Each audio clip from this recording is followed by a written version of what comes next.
마가복음 1장 29절부터 39절 말씀 함께 보겠습니다. 마가복음 1장 29절부터 39절의 말씀 우리 함께 읽도록 하겠습니다. 마가복음 1장 29절부터 39절의 말씀 우리 함께 읽도록 하겠습니다. 한 절씩 교독하겠습니다. 마가복음 1장 29절에서부터 39절의 말씀 제가 먼저 읽겠습니다. 교독하도록 하겠습니다. 회당에서 나와 곧 안드레와 요한과 함께 시몬과 안드레의 집에 들어가시니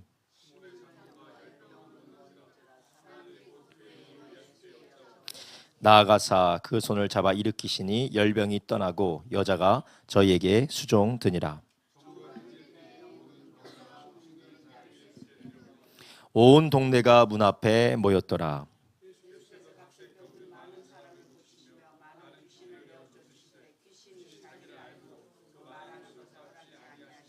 새벽 오히려 미명에 예수께서 일어나 나가 한적한 곳으로 가사 거기서 기도하시더니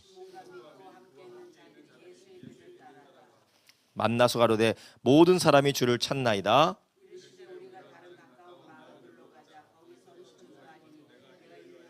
함께 있습니다. 이에 온 갈릴리에 다니시며 저희 여러 회당에서 전도하시고 또 귀신을 내어 쫓으시더라. 아멘. 오늘 우리가 함께 읽은 마가복음 1장 29절에서 39절의 말씀을 중심으로 예수님의 세 가지 사역, 예수님의 세 가지 사역이라는 제목으로 함께 오늘 은혜를 나누려고 합니다. 우리는 금요일마다 마가복음의 말씀을 가지고 우리가 계속해서 은혜를 나누고 있습니다. 마가복음 1장에 크게 보면 21절부터 34절의 말씀을 보면 그것은 예수님의 하루의 사역, 하루 사역의 일과가 잘 나와 있습니다. 그리고 21절부터 34절 그리고 39절까지 보면 예수님께서 사역을 전반적으로 어떻게 하셨는지에 대한 묘사가 잘 나와 있죠. 여러분의 일기를 쓰게 되면 그 사람이 하루를 어떻게 살았는지에 대해서 우리가 잘 알 수가 있습니다. 그리고 우리가 일기를 쓸 때에 하루에 있었던 모든 일을 다 쓰지 않습니다. 특별한 사람이 아니고 특이한 사람이 아닌 이후에야 내가 아침에 일어나서 무엇을 먹었고 컵으로 물을 얼마나 마셨으며 그리고 그 다음에 화장실 가서 뭐를 했고 그 다음에 차를 타고 어디 가서 뭘 했고 어디 가서 뭘 했고 어디 가서 뭘 했고 다 쓰지 않습니다. 물론 우리가 가지고 있는 전자기기는 그것을 다 기록해 놓을 수 있다 할지라도 보통 사람은 일기에다 그렇게 쓰지 않아요. 하나님의 성령으로 감동된 마가라는 하나님의 사람은 예수님이 사역하셨던 그 모든 것들에 대해서 사람들의 이야기, 특별히 베드로의 이야기를 듣고 마가복음을 기록했는데 거기에 한 하루에 예수님이 어떻게 사역하셨는지에 대해서 아주 인상 깊고 중요한 이야기를 오늘 우리에게 들려주고 있습니다. 예수님의 하루의 사역을 보면 예수님이 집중해서 예수님께서 하셨던 사역이 무엇인지를 우리는 알 수가 있습니다. 우리가 읽은 본문에는 29절에서부터 나와 있어요. 29절부터 우리가 보았는데 이 29절 처음에 이렇게 시작하죠. 회당에서 나왔다. 예수님이 안식일에 회당에 계셔서 회당에서 예수님이 가르치시고 또한 귀신을 쫓아내시는 사역을 하셨죠. 그리고 예수님께서 가르치신 그 말씀을 통하여서 사람들이 깜짝 놀라고 도대체 이분이 누구신가라고 수군대면서 그분이 메시아인가라는 그런 의문을 갖게 됩니다. 그리고 그 다음에 예수님께서 회당에서 나오셨어요. 예수님이 회당에 가시고 제자들과 회당에 가셨다라는 것은 예수님께서 안식일을 거룩하게 지키시고 또 모든 유대인들처럼 안식일에 그들이 하나님을 예배하고 하나님의 말씀을 사랑했던 일을 했던 것을 우리는 알 수가 있습니다. 이제 안식일 날에 회당에서 나와 어디로 가셨습니까? 야고보와 요한과 함께 시몬과 안드레의 집에 들어가셨다라고 해요. 근데 예수님께서 왜 하필이면은 야고보와 요한과 함께 시몬과 안드레의 집으로 들어가셨을까요? 왜 야고보와 요한의 집은 가지 않으셨을까요? 왜 하필이면 시몬과 안드레의 집에 들어가셨을까요? 그것은 우리가 뒤에 보면 알 수 있지만 30절에 보면 시몬의 장모가 열병으로 누웠기 때문에 그렇습니다. 갑자기 안식일에 갔다 와보니까 장모가 열병으로 누웠는지 아니면 이전부터 안식일에 회당으로 가기 전부터 장모가 열병으로 누워 있었는지는 우리는 알 수가 없어요. 그렇지만 예수님께서는 모든 것을 아시는 하나님의 아들이심을 우리가 미루어 볼 때 과거부터 아팠던지 아니면 갑자기 아팠던지는 모르지만 예수님은 그 장모의 아픈 사실, 베드로의 장모의 아픈 사실은 예수님은 알고 가셨다는 것이죠. 예수님께서 회당에서 할 일을 다 마치시고 예수님이 하셨던 일은 바로 아프고 힘들고 어려운 사람이 있는 곳을 어떻게 하셨냐면 찾아가셨다라는 것이에요. 그래서 예수님이 하시는 이 사역이 오늘 우리가 세 가지 사역을 살펴볼 텐데, 예수님의 하루의 일과를 통해서 우리가 볼 수 있는 첫 번째 사역이 바로 예수님의 임재 사역입니다. 예수님은 사랑하는 자들을 위하여서 어떻게 하셨냐면 찾아가셔서 그들을 만나 위로하시고 함께 하시는 예수님의 사역을 하셨다라는 것입니다. 여러분, 그렇기 때문에 우리는 이 예수님이 이 땅에서 하셨던 이 공적인 사역, 공생의 사역을 통하여 주님의 성품을 우리가 알 수가 있고, 동일하게 지금도 하나님이 우리 가운데서 하시는 일들을 우리는 예측할 수가 있는 것입니다. 그게 무엇입니까? 바로 예수님이 임재하셔서 찾아가셔서 고통받는 자, 괴로워하는 자들과 함께 한다라는 것입니다. 예수님 먼저 말씀이셨던 하나님이 육체로 성육신 하셔서 우리 가운데 찾아오셨죠. 죄로 인하여서 멸망당하고 있는 죄인들, 하나님을 떠나 방황하고 있던 이스라엘 백성들을 위하여 예수님께서 친히 말씀이 육신이 되어서 마리아와 요셉의 가정에 성육신하셔서 이 땅에 태어나셨습니다. 먼저 우리를 찾아오시고 우리를 위로하기 위해서 예수님이 오신 것이죠. 예수님 공생의 사역 때 늘 예수님께서는 수가성 우물가에 있는 여인을 찾아가셨고, 예수님께서는 가난한 자와 그리고 병든 자와 고통받는 자들을 예수님께서 찾아가셨다라는 것이에요. 예수님께서는 늘 주님이 사랑하는 자, 잃어버린 자들, 고통당하는 자를 예수님은 찾아가셔서 위로하시고, 우리가 나중에도 보겠지만 치료하시고 고치시고 자유하게도 하십니다. 우리는 우리가 생각할 때 이 거친 세상에서, 괴롭고 힘든 세상에서, 너무나도 절망적인 세상에서 우리가 혼자라고 생각할 때가 있습니다.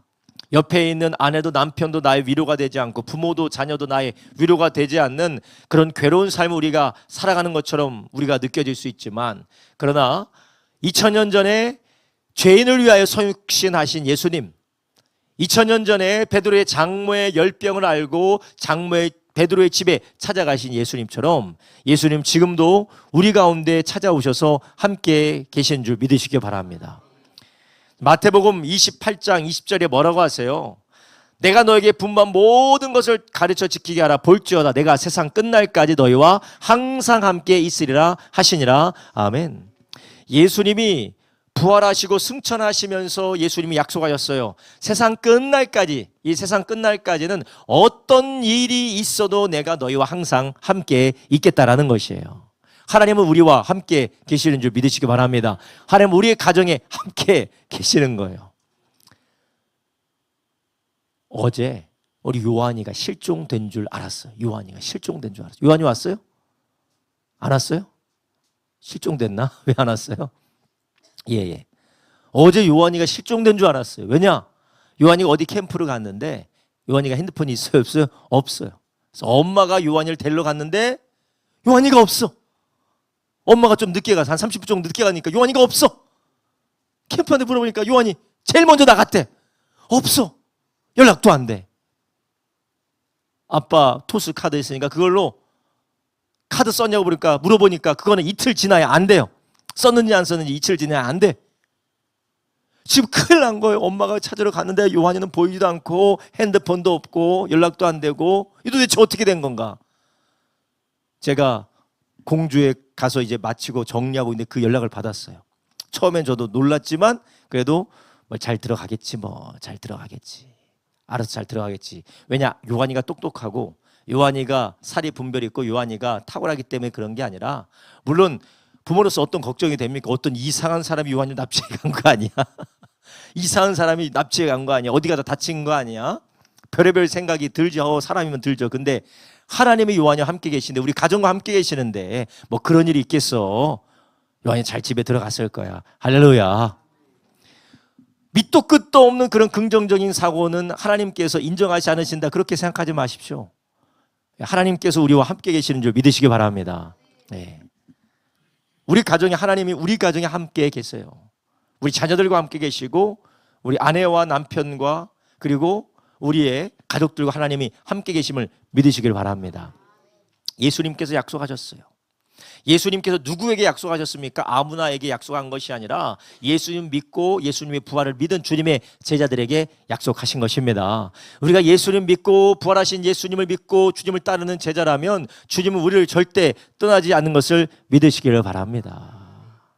부모가 자녀를 떠나지 않죠. 물론 물리적인 분리가 있을 수가 있어요. 그렇지만 부모는 절대 자녀를 떠나지 않죠. 참 이 마음을 자녀들이 알아야 되는데, 그렇죠? 결혼을 하면 자녀들이 부모를 떠나죠. 근데 부모는 자녀를 떠나요, 안 떠나요? 특별히 한국 사람들은 절대 안 떠나요. 한국 부모들은 절대 안 떠나요. 그래서 제가 오늘 온유를 보면서 온유가 너무 사랑스럽고 온유가 너무 좋아서, 야, 온유, 이게 부모의 마음이 이렇구나, 그런 생각이 들었습니다. 자녀들은 부모를 떠나요. 그래서 알아서 행복한 곳으로 가서 삽니다. 그러나 부모는 자녀를 절대로 마음으로 떠나지를 않아요. 그래서 이제 자녀 집에 엄마 아빠가 불쑥불쑥 찾아가면 싫어하고 그러지만 부모는 자녀가 불쑥불쑥 찾아오면 어떻게 해요? 너무 좋은 거예요. 그렇죠? 안 찾아와서 문제죠. 너무 좋지 않습니까? 하나님이 창조하신 부모도 그런 마음인데 하나님은 어떠시겠습니까? 하나님 우리를 절대로 떠나지 않는 것을 믿으시기 바랍니다. 창세기 28장 15절에 보면 하나님이 베델에서 야곱에게 말씀하신 말씀이 나와요. 하나님께서 야곱에게 베델에서 나타나셔서 뭐라고 하시냐면 창세기 28장 15절에 내가 너와 함께 있어 내가 어디로 가든지 너를 지키며 너를 이끌어 이 땅으로 돌아오게 할지라 내가 너에게 허락한 것을 다 이루기까지 너를 떠나지 아니하리라 하신지라. 아멘. 야곱은 하나님의 자녀가 된 적이 없습니다. 아브라함과 언약을 맺은 그 족속의 자손일 뿐이에요. 물론 그것도 큰 언약이지만 그 언약 가운데 예수 그리스도가 이미 예비되어 있지만 아직 그리스도의 보혈로서 거듭난 자가 아니에요. 그러나 우리는 예수님의 보혈로 거듭났다면 야곱에게 그 약속하신 그 약속, 야곱에게 축복하신 그 축복과 우리의 받은 이 축복과 비교할 수 없이 큰 줄 아시기 바랍니다. 그리고 이 축복이 우리 안에 그리스도 예수 안에서 이루어졌다라는 것이에요. 네가 어디로 가든지 내가 너를 지키고 너를 이끌어서 이 땅으로 가나안 땅으로 돌아오게 하겠다. 내가 너에게 허락한 것을 다 이루기까지 내가 너를 뭐하지 않는다고요? 떠나지 아니하리라 하신지라. 아멘. 우리 주님은 우리를 절대 떠나지 않으십니다. 우리를 찾아오셔서 떠나지 않으시는 것이요, 우리가 어디를 간다 할지라도 비록 우리가 길을 잃었다 할지라도 주님은 우리를 잃어버리지 않는 줄 아시기 바랍니다. 우리는 길을 잃어버릴 수 있어요. 우리는 주님을 떠날 수도 있습니다. 우리는 잘못 알고서 우리가 잘못된 길로 갈 수가 있어요. 그러나 주님은 절대 우리를 떠나지 않으시고 우리와 함께 계시는 것입니다. 주님께서 네가 나를 떠나면 내가 너를 떠나겠다라고 하지 않으셨어요. 세상 끝날까지 너희와 항상 함께 있고 내가 너에게 허락한 것을 다 이루기까지 네가 어디로 가든지 지켜주겠다라고 말씀하셨습니다. 그리고 주님께서는 우리에게 성령을 보내주신다고 약속하시고 그 성령으로 우리와 함께 계시겠다고 말씀하셨어요.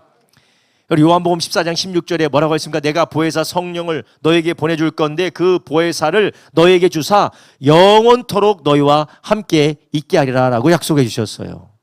하나님 아버지가 보혜사 성령을 보내주실 것이고 보혜사 성령이 우리와 안에 영원히 함께 있을 것이다 라고 약속해 주셨습니다. 예수님이 이 땅에 공생의 사역을 하시면서 가난한 자, 고통받는 자, 죄인들, 소외당하는 자들에게 찾아가셔서 그들에게 복음을 전파하시고 그들을 치유하시고 그들을 위로하시고 그들을 하나님께로 인도하셨습니다. 이게 바로 주님의 임재 사역이죠. 그 주님의 임재 사역은 2000년 지난 지금도 여전히 우리 가운데 함께 하고 계시는 줄 아시기 바랍니다. 주님은 성령을 우리 가운데 함께 하고 계세요. 그렇기 때문에 우리는 우리의 삶에 어떤 일이 벌어지든 우리가 어떤 자리에 있든지 우리는 우리와 함께 계시는 그 하나님을 바라보고 그분을 의지하시기를 예수님의 이름으로 축원합니다. 성령님이 우리 안에 늘 함께 계시다라는 거예요. 제가 큐티를 하는데 성령님이 우리 안에 계시니까 우리가 오늘 큐티에 무슨 말을 하지 말라고 했어요? 오늘 더러운 말 하지 말라고 했잖아요. 비방하는 말 하지 말라고 하지 않았습니까? 악독한 말을 하지 말라고 했잖아요. 왜냐하면 성령이 우리 안에 계시니까. 성령님이 우리 안에 계시기 때문에 우리가 악독한 말, 나쁜 말을 하지 말아야 된다라고 하는데, 제가 그 안에서 큐티하면서 제 안에서 어떤 깨달음과 돌이킴이 있었냐면, 아 그래, 내가 이것도 하지 않고 저것도 하지 않는 것도 중요하지만 내 안에 계신 성령님을 인식하고 그분을 의지하는 게 참 중요하구나. 여러분, 우리 안에 계신 이 성령님을 의지하고 그분을 의뢰하고 그분을 붙들 때에 성령님은 우리 가운데 인도하시고 역사하시는 줄 믿으시기 바랍니다. 얼마나 감사합니까? 우리 안에 계신 하나님을 우리는 의지하셔야 돼요. 여러분, 그럼 우리가 어떻게 하면 우리 안에 계신 하나님을 의지할 수가 있습니까? 어떻게 하면 우리 안에 계신 성령님을 의지할 수가 있어요? 우리는 다른 게 아니라 우리는 성령님을 의지함으로 우리가 무엇을 할 수 있어요? 기도를 할 수가 있는 줄 아시기 바랍니다. 계속해서 우리가 성령 안에서 기도하는 것이에요. 우리 안에 삶의 탄식이 나타나고 우리 가운데 낙심이 되고, 요한이가 사라졌어, 요한이가 연락이 안 돼, 도대체 핸드폰도 없고 어떻게 된 거야? 여러분, 할 수 있는 게 무엇입니까? 우리 안에 계신 성령님께 기도하는 것밖에 더 있겠습니까? 여러분, 우리의 삶에 여러 가지 어려움과 고통이 있을 때 우리는 성령으로 기도를 통하여 주님을 의지하는 저와 여러분 되길 주님의 이름으로 축원합니다. 여전히 하나님은 우리 안에 계시다라는 거, 어디 가시지 않습니다. 우리를 버리지도 아니하시고 늘 우리 가운데 함께 계시는데, 우리는 그분을 의지하고 그분을 바라보고 그분을 우리가 간절히 간구하며 그분을 일하시게 하는 저와 여러분 되기를 예수님의 이름으로 축원합니다. 또한 그분이 우리와 함께 계시기 때문에 우리는 그분을 의지할 때 주님 앞에 간구하고, 주님 도와주십시오, 성령님 지혜를 주십시오, 성령님 저에게 능력을 주십시오 라고 우리가 그렇게 할 뿐만 아니라 우리는 하나님의 말씀을 통하여 성령님과 교제할 수 있는 줄 아시기 바랍니다. 제가 며칠 동안, 연말부터 지금까지 엄청 바빴어요. 엄청나게 바빠서, 게다가 요번에 공주에서 이 개척교회 하시는 분들하고 또 여러 개척을 준비하시는 분들하고 목사님들하고 이거 준비하고 하는데 엄청나게 지쳐서, 그래서 몸도 지치고 마음도 지치고 영혼도 지치고 엄청 지쳐서, 그래서 어제 집에 도착하니까 한 10시 반 정도 된 것 같아요. 어제 그저께 내려가서 이거저거 다 하다 보니까 2시에 잠잤어요. 2시 반에 잠을 들었어요. 2시 반에 잠들고 7시 반에 다시 일어나서 모든 거 다 하고 다시 또 서울로 올라서 보니까 한 10시 반이 됐어요. 엄청나게 몸도 피곤하고 지치고, 그런데 오늘 이게 많이 이제 예배를 준비하고, 또 예배를 여러 가지 주일 예배도 준비하고 금요 예배도 준비하고 또 다음 주에 할 거, 다다음 주에 할 거 여러 가지 챙기면서 준비하는데 몸과 마음이 지쳐서 참 힘들더라고요. 침체가 되는데, 그래도 어떻게 해요? 금요 예배 준비해야 되니까 말씀을 묵상하고 또 말씀을 준비하고 있는데, 신기한 게 말씀 가운데 준비하는데 힘이 나는 거예요. 할렐루야. 그래서 이게 예수님 말씀이 진리구나, 신명기의 말씀이 진리구나, 사람이 떡으로 사는 것이 아니라 하나님의 말씀으로 산다는 게 맞구나. 할렐루야. 왜냐? 이게 바로 성령님의 음성이기 때문에 그렇습니다. 성령께서 이 말씀을 우리가 묵상하고 이 말씀을 붙들 때 성령이 우리 가운데 함께 계시는 성령님이 그 성령의 역사를 통하여 우리에게 힘 주시고 능력 주시는 줄 믿으시기 바랍니다. 여러분, 우리가 우리 안에 계신 성령님을 의지한다는 것을 우리가 기도할 뿐만 아니라 성령님의 음성인 하나님의 말씀을 사모하고 그 말씀을 묵상하게 될 때 말씀이 우리에게 말을 걸어오십니다. 말씀이 우리에게 말할 수 없는 위로와 힘과 능력을 성령을 통하여서 역사하시는 줄 아시기 바랍니다. 우리가 지치고 힘들 때 말씀을 통해서 우리가 위로받고 힘을 얻습니다. 우리 가운데 말할 수 없는, 세상은 설명할 수 없는 영적이고 정서적이고 감정적이고 육체적인 힘을 하나님께서 부어주시는 것이요, 이게 바로 하나님의 생명의 능력이라는 것입니다. 그리고 또한 하나님께서 우리 가운데 함께 하신 하나님을 우리가 어떻게 의지하고 그분을 구할 수 있는가? 우리는 기도할 뿐만 아니라 말씀할 뿐만 아니라 우리는 성령으로 하나 된 하나님의 사람들과 그 안에서 위로받고 힘을 얻을 수 있는 줄 아시기 바랍니다.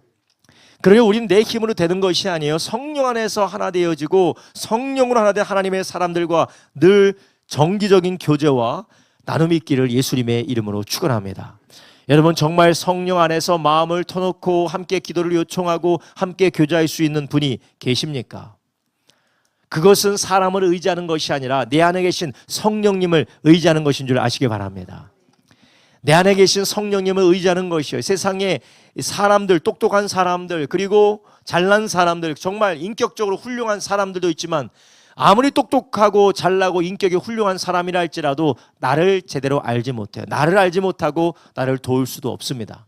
그러나 비록 부족해 보이고 비록 연약해 보여도 성령 안에서 교제하는 사람은 성령을 통하여 우리에게 신비한 위로와 힘과 능력을 우리에게 하나님께서 사람을 통하여서 공급하는 걸 믿으시기 바랍니다. 사람이 하는 게 아니에요. 우리 가운데 계시는 성령님이 사람을 통해서 역사하시는 것입니다. 우리 주님께서는 2000년 전에 공생의 사역을 하시면서 우리 가운데 임재하셨고 죄인들 가운데 임재하셨고 지금도 우리 가운데 임재하십니다. 이런 함께 계시는 주님을 오늘 날마다 매일매일 우리가 누리시기를 주님의 이름으로 축원합니다. 성령 안에서 기도를 통하여 우리가 그분을 누리게 될 때 우리의 삶은 어떻게 될까요? 30절에 이렇게 말하죠. 시몬의 장모가 열병으로 누웠는지라 사람들이 곧 그 일로 예수께 뭐 했다고요? 여짜온데 오신 예수님이 임재하신 예수님을 의지하였어요. 여기서 여짜왔다라는 것은 예수님, 베드로 장모가 지금 열병으로 누웠습니다. 예수님 고쳐주십시오라고 요청을 했다라는 거예요. 그리고 여기서 열병이 얼마나 심했던지 열병이 그냥 가벼운 감기가 아니라 헬라어 원문에 보면 펄펄 끓는 몸이 펄펄 끓는 정도로 아팠다라고 그렇게 표현하고 있어요.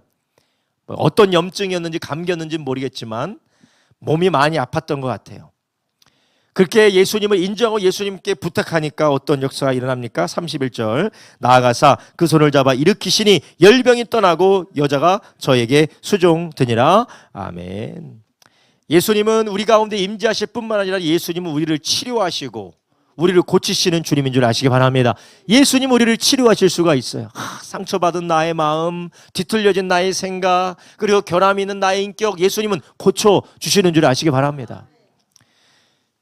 우리 가운데 용서하지 못하고 우리 가운데에 용납하지 못하고 우리 가운데에 하나님 앞에 신실하거나 충성되거나 성실하거나 근면하지 못한 우리의 모습이 있다면 주님께서 오셔서 우리를 고쳐주시는 줄 아시기 바랍니다. 물론 사람들의 기질이 있어요. 어떤 사람은 큰 걸 보는 사람이 있고 어떤 사람은 세세한 것을 보는 기질이 있어요. 그러나 기질은 있지만 그러나 우리가 죄악 가운데서 그 기질이 오히려 우리를 망치고 그 기질이 우리를 살리는 것이 아니라 우리를 병들게 하는 그런 죄성이 우리 안에 있습니다. 근데 그런 것들을 주님은 오셔서 우리를 고쳐주신다는 것이에요. 그래서 우리는 하나님을 의지하며 우리 가운데 계신 예수님을 의지하며 우리는 어떻게 해야 되느냐? 그분이 우리를 고쳐주시도록 장모의 병을 고쳐주시도록 청했던 것처럼 예수님을 청하기를 주님의 이름으로 축원합니다. 그래서 우리는 자녀들 뿐만 아니라 또한 자녀들과 우리 자신이 늘 하나님 앞에 구해야 돼요. 예수님 저에게 사랑을 가르쳐 주십시오. 예수님 저에게 신실함을 가르쳐 주십시오. 예수님 저에게 성실함을 가르쳐 주십시오. 예수님 저에게 용납과 용서를 가르쳐 주십시오. 우리가 그것을 알 수도 없고 그렇게 살 수도 없어요. 그렇지만 주님은 우리 가운데 찾아오셔서 우리가 요청하고 우리가 주님을 구할 때에 주님이 오셔서 우리를 새롭게 치유하시는 줄 아시기 바랍니다. 지금 장모는 열병으로 고통받고 있었는데 그 장모를 예수님이 고쳐주셨습니다. 사람의 힘으로 할 수 없는 것, 예수님은 하나님의 아들이시기 때문에 우리를 구원하러 오신 메시아이기 때문에 우리를 고쳐주실 수 있을 뿐만 아니라 예수님은 그러한 마음, 긍휼한 마음, 예수님의 이 패션으로 충만하세요. 예수님의 이 사랑으로 충만하세요. 긍휼의 마음으로. 30절에 말하죠. 시몬의 장모가 열병으로 누웠는지라 사람들이 곧 그의 일로 예수께 여짜온대. 예수님께서 그 이야기를 들으시고 31절에 고쳐주셨습니다. 우리는 주님께 우리의 연약함을 늘 고하기를 예수님의 이름으로 축원합니다. 우리를 고쳐주신 예수님께 우리를 다 내어드리고 주님께 요청을 해야 돼요. 우리 주님이 이렇게 우리를 고쳐주시고 우리를 치유하러 오셨을 뿐만 아니라 예수님이 이 장모를 고쳐주시는 이유가 무엇입니까? 물론 그 질병으로 고통당하는 것을 불쌍히 보시기 때문일 뿐만 아니라 이 고쳐지는 것을 통하여서 예수님이 장차 모든 만물의 뒤틀림과 무너짐과 사망으로 인하여서 억압된 것을 새롭게 하신다라는 주인인 것을 보여주시는 것이에요. 이것은 하나님의 나라를 맛보게 하는 것입니다. 하나님께서 우리를 고쳐주시는 것은 단지 증상만을 완화시키고 치유해 주시고 끝나는 것이 아니라 완벽하게 우리를 새롭게 하시는 하나님의 나라를 예수님께서 이루실 것을 미리 보여주시는 것이에요. 그분이 진정으로 하나님이 보내시겠다고 했던 그리스도가 맞다라는 것을 계시해 주시는 것입니다.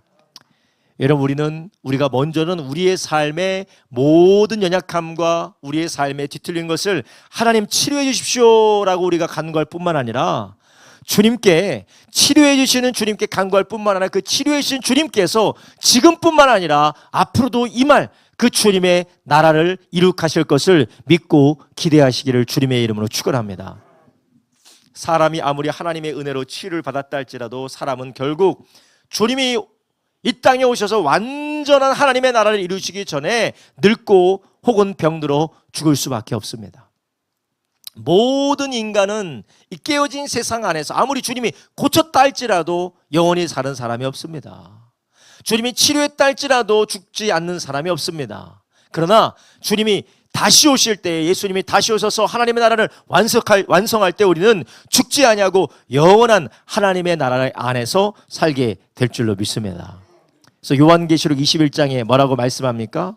모든 눈물을 그 눈에서 씻기심에 다시 사망이 없고 애통하는 것이나 곡하는 것이나 아픈 것이 다시 있지 아니하리니 처음 것들이 다 지나갔음이로라. 보호자에 앉으신 이가 가라사대 보라 내가 만물을 새롭게 하노라 하시고 또 가라사대 이 말은 신실하고 참되니 기록하라 하시고 아멘. 주님께서 모든 것들을 새롭게 하실 뿐만 아니라 사망이 없고 애통하는 것이나 곡하는 것이나 아픈 것이 다시 있지 아니하리니 이는 처음 것이 다 지나갔다라는 것입니다. 이 처음 것들이 지나가는 날 언제입니까? 주님이 다시 오시는 날이고 주님께서 마지막 날까지 이 모든 구원받을 자를 구원하신 이후에 세상을 새롭게 하시는 것입니다. 하나님은 우리의 연약함을 치유하세요. 그 나라가 아직 오지 않았지만 주님은 그 나라를 약속하시는 그 증거로 우리의 삶을 치료하시고 고쳐주십니다. 또한 하나님은 그리스도 예수 안에서 우리를 치료하실 뿐만 아니라 우리의 죄로 인하여서 깨어진 우리의 상한 마음과 연약함을 치료하실 뿐만 아니라 사탄의 악한 영향력으로부터 우리를 자유하게 하시는 줄 아시기 바랍니다. 32절에 이렇게 말합니다. 저물어 해질 때에 모든 병자와 귀신 들린 자를 예수께 데려오니 온 동네가 문 앞에 모였더라. 예수께서 각색 병든 사람들을 고치심에 많은 귀신을 내어 쫓으시되 귀신이 자기를 알므로 그 말하는 것을 허락지 아니하시니라. 아멘. 우리가 알지 못하는 영적인 그러한 방해와 영적인 눌림의 역사가 있어요. 그래서 그 영적인 눌림의 역사로 인하여서 성격이 인간의 설명으로는 도무지 이해할 수가 없는 그런 인격적이고 관계적이고 환경적이고 그리고 육체적인 눌림이 있는 사람도 있습니다. 이런 것들을 우리는 사탄의 역사라고 하는 것, 귀신의 역사라고 합니다. 여러분, 그런 귀신의 역사도 우리 주님께서 다 떠나보내시고 거기 안에서 우리를 자유케 하시는 것을 믿으시기 바랍니다. 할렐루야. 이 약한 영의 모든 굴레와 모든 회방과 눌림에서부터 주님이 마지막 날에 우리를 해방시킬 것을 미리 우리에게 맛보게 하시는 것입니다. 그리고 그 주님은 우리 가운데 그 일을 행하고 계시다라는 것이에요. 물론 우리가 성경을 볼 때 우리가 균형 잡힌 시각을 가지고 성경을 봐야 돼요. 어떤 사람은 지금 시대는 귀신 쫓아내는 것도 없고 지금 시대는 병 고치는 것도 없다. 예수님의 시대에 예수님이 특별한 계시로서 그것을 하셨다라고 그렇게 이야기하는 사람이 있어요. 예, 그것은 성경적이지 않습니다. 귀신을 쫓아냈던 예수님 가운데 역사하셨던 성령이, 사람들을 고치시는 예수님 가운데 역사하셨던 성령이 지금도 우리 가운데 계시는 줄 아시기 바랍니다.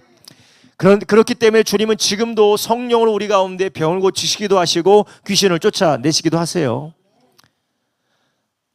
그렇지만 반면에 지금 성령이 우리 가운데 함께 계시기 때문에 성령님은 모든 귀신을 쫓아내시고 모든 질병을 고치신다라고 우리는 그렇게 또한 생각해서도 안 돼요. 그렇기 때문에 우리가 귀신을 쫓아내지 못하면, 우리가 병을 고치지 못하면 그것이 문제다라고 생각하는 것도 큰 잘못된 생각이에요. 사도 바울도 무슨 가시가 그를 괴롭게 했다고 했어요? 사탄의 가시. 누구의 가시요? 사탄의 가시가 그를 괴롭게 했다고 하는 거예요. 어떤 면에서 보면 그것은 이 사탄의 영향력을 받는 어떤 무언가라고 있다는 것이에요. 그런데 그것을 하나님께서 쫓아주셨어요? 안 주셨어요? 안 쫓아주셨어요? 안 고쳐주셨어요? 왜 그렇습니까? 하나님의 더 큰 뜻이 있기 때문에 그렇습니다. 우리의 모든 육체의 연약함과 우리의 모든 악한 영으로부터 괴롭힘 당하는 모든 것은 이 땅에서 다 해결되는 것이 아니라 주님이 다시 오실 때 해결되는 줄 아시기 바랍니다. 그때 주님이 왔을 때는 주님이 오셨기 때문에, 주님이 오셨기 때문에 그 자리에서 주님의 뜻을 따라 다 치료해 주신 것이에요. 그분이 하나님이고 그분이 예수님이시기 때문에 우리는 이 땅에서 모든 것이 다 치료받아야 되고 모든 것이 다 떠나가야 되고 모든 것이 다 돼야 되는데 안 되는 게 문제다라고 생각하는 것이, 이것은 성경이 말하고 있는 게 아니에요. 고쳐도 죽어요. 다 병들고 죽습니다. 연약해져서 죽습니다. 그렇지만 주님이 다시 오심으로 인하여서 우리는 영원히 살 날, 영원히 사탄은 결박에 갇히고 심판받고 하나님의 나라가 세워지는 그것이 우리의 소망인 줄 믿으시기 바랍니다. 그럼에도 불구하고 그것이 우리의 소망이지만 그 소망이 있기 때문에 지금도 그 소망을 보여주시는 주님께서 우리를 치료하시고 사단의 영향력에서 우리를 자유하게 하실 것을 의지하고 구하기를 주님의 이름으로 축원합니다.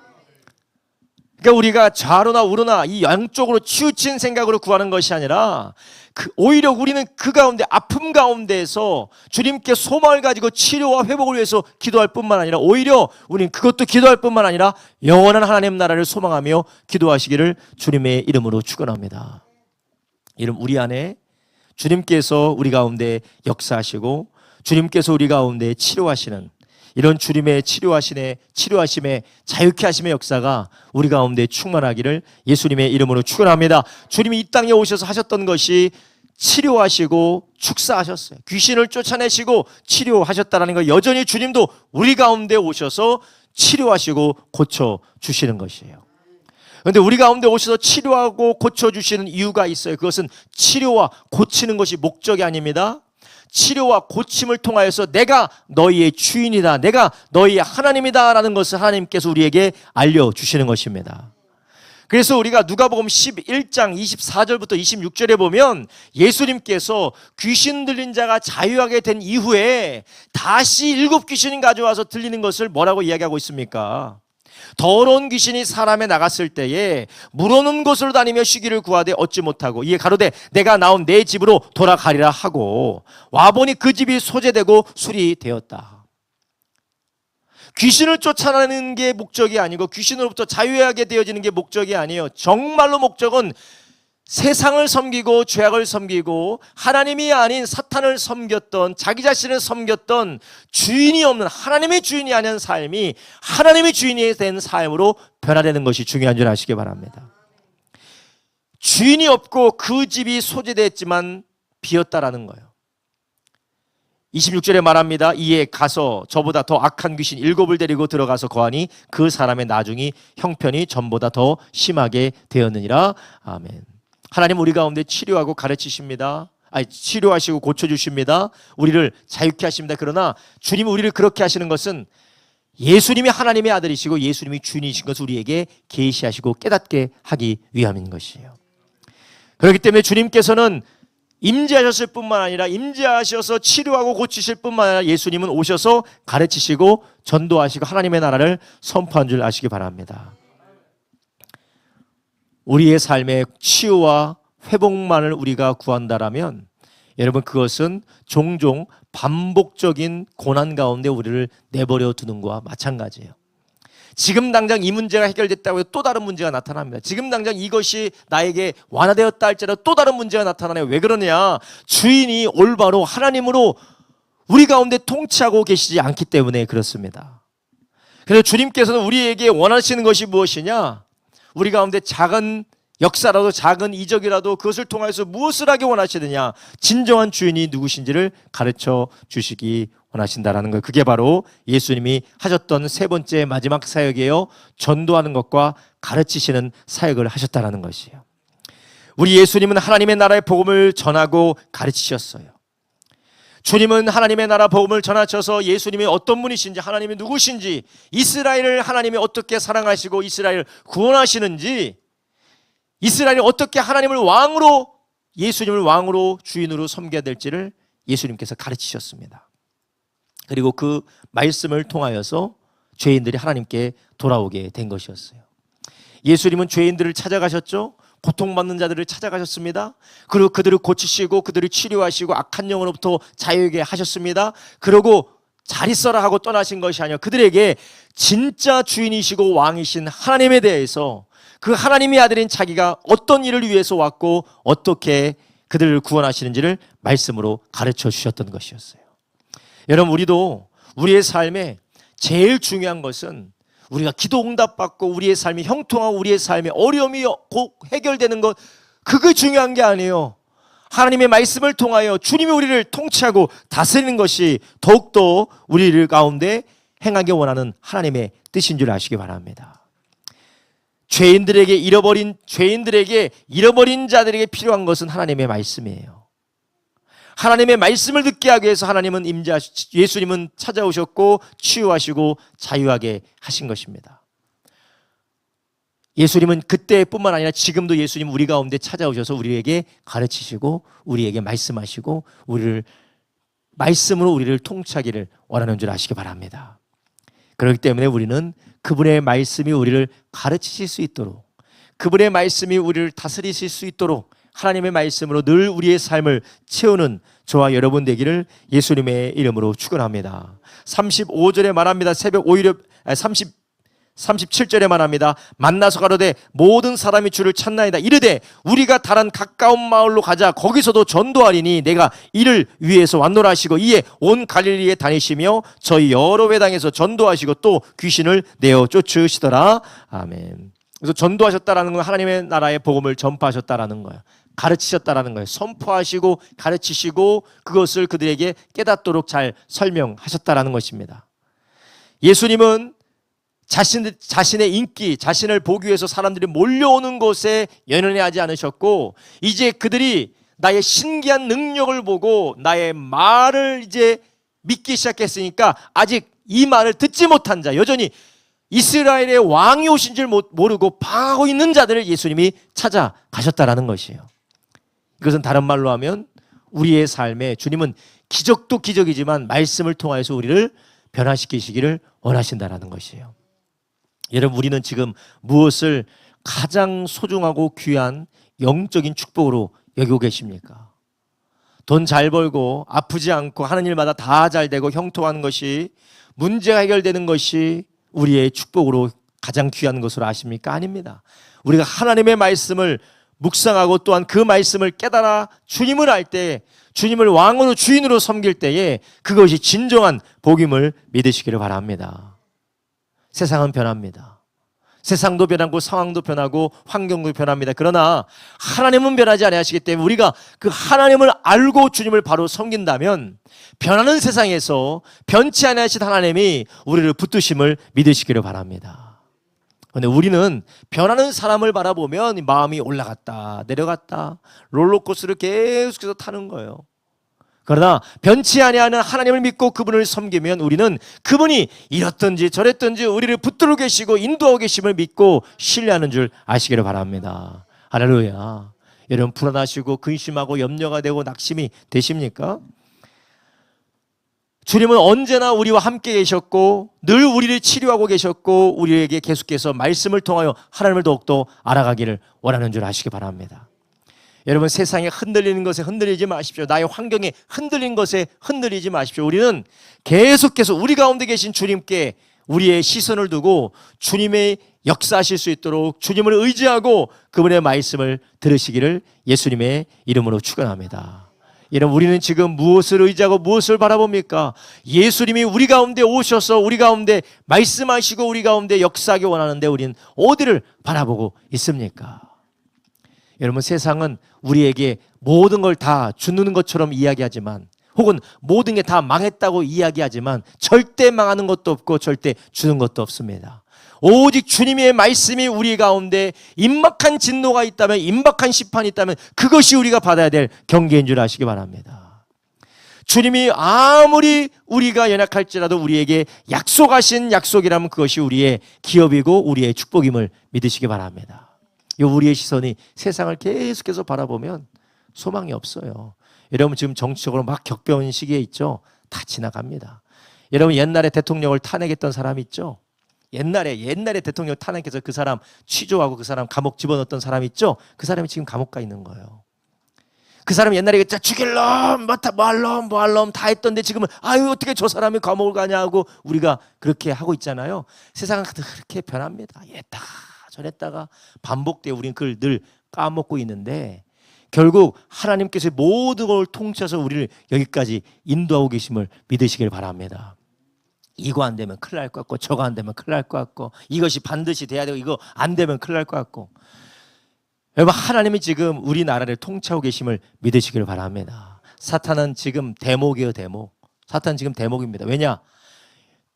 사탄이 대목인 이유는 지금 하나님께서 이 나라 가운데, 우리 교회 가운데에서 하나님의 사람들 가운데 무언가를 행하고 계시는데, 그것을 어떻게든지 부정적인 방법을 이끌어가서 최대한 손실을 내기 위해서 지금 사탄은 대목이에요. 여러분, 우리는 거기에서 우리가 해야 될 것은 사람 얘기 듣지 마세요. 사람 이야기 청취하지 마십시오. 하나님의 말씀을 들으시기를 주님의 이름으로 축원합니다. 오늘 주님께서 우리가 큐티할 때 뭐라고 하셨어요? 입술 가지고 기도하라는 겁니다. 할렐루야. 기도하세요. 기도하세요. 각자가 할 말이 많아요. 그러나 우리의 할 말은, 나라는 아주 제한적이고 나라는 아주 편협한 시각에서 하나님도 바라보고 사람도 바라봐요. 여러분, 우리가 이해되는 하나님을 믿는 게 아닙니다. 우리는 이해되지 않고 납득이 되지 않지만 하나님의 통치를 믿는 저와 여러분 되기를 예수님의 이름으로 축원합니다. 세상은 변해, 그러나 복음은 영원한 줄 아시기 바랍니다. 세상은 변해, 그러나 복음은 영원해요. 정권도 왔다 갔다 합니다. 다 이랬다 저랬다 해요. 그러나 잃어버린 영혼을 구원하시고 우리의 영원한 하나님의 나라를 주시고 영원히 우리를 떠나지 아니하고 변치 아니하시는 예수 그리스도는 영원하신 줄 믿으시기 바랍니다. 우리는 복음에 집중하셔야 돼요. 전도하는 일에, 기도하는 일에, 섬기는 일에, 예수 믿지 않은 자들을 섬기고 주님의 제자를 세워나가는 일에 우리는 거기에 집중을 하셔야 돼요. 근심이 되고 걱정되는 일이 많겠지만 우리는 그러한 마음이 있다면 하나님 앞에 우리의 기도의 간구를 아뢰시기를 예수님의 이름으로 축원합니다. 마지막으로 말씀드려요. 사탄이 지금 대목입니다. 어떻게든지 잘 기도하고 있는 사람들, 어떻게든 잘 교회를 섬기고 있는 사람들, 어떻게든지 근심과 불안함과 그리고 분노를 가지고 끌어내려고 사탄이 지금 대목이에요. 거기에 속지 마시고 하나님 안에서, 믿음 안에서 서 있으시기를 주님의 이름으로 축원합니다. 기도하겠습니다. 이 시간 우리 함께 기도할 때, 하나님, 우리 주님께서 우리에게 주신 이 말씀대로 주님께서 말씀을 통하여서 우리 가운데 함께 임재하셨고, 또한 주님께서 우리 가운데서 치료하시고 귀신을 쫓아내시고, 또한 여전히 말씀을 통하여서 하나님이 어떠한 분이시며 그분이 우리의 주인이신 것을 가르치신다는 것을 들었사오니, 주여 이 주님 앞에 우리가 나아가게 하여 주시옵시고, 이 주님을, 이 예수님을, 오늘도 우리 가운데 역사하시는 성령을 우리 가운데 함께 하시는 예수님께 기도하고 주님의 도우심을 구하는 우리가 되게 하여 주시옵소서. 하나님, 주님께서 모든 기적에도 불구하고 그 기적을 통하여서 주님이 인기를 원했던 것이 아니라 기적을 통하여서 하나님이 주인 되심이, 예수님이 왕이심을 깨닫게 했던 것처럼 주여 우리는 하나님의 복음을 통하여서 주님을 더욱더 알아가는 우리가 되게 하여 주시옵소서. 우리가 주여 세 번 물합심하여 기도합니다. 주여, 주여, 주여.